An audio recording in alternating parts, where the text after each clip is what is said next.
kapatid, ngayon pong Lunes, ipinagdiriwang natin ang pambansang araw ng mga bayani.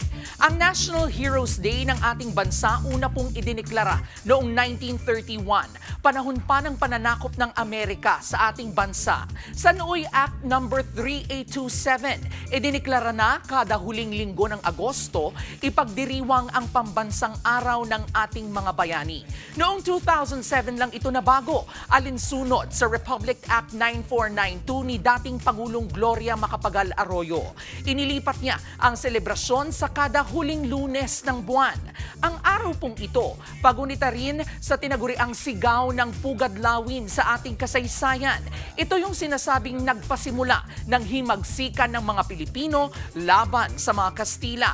Minsan tinatawag din niyang sigaw ng Balintawak. Kasama ang ilang miyembro ng Katipunan, pinangunahan ni Andres Bonifacio ang panawagang lumaban para sa bayan.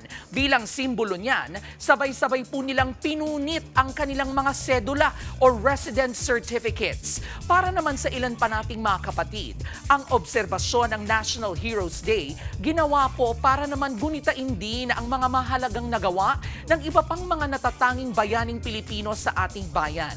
Noon kasi, tanging sina Andres Bonifacio at Jose Rizal lang ang may holiday.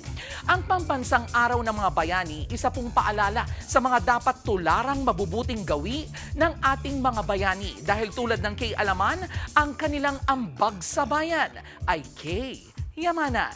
K-Okay. Mga kapatid, ito po ang inyong K-Alaman Queen, Kalad Karen. Always remember na ang K-Alaman ay K-Yamanan. Kaya para sa latest showbiz news at dagdag impormasyon, mag-follow at mag-subscribe sa social media pages ng News 5. Okay?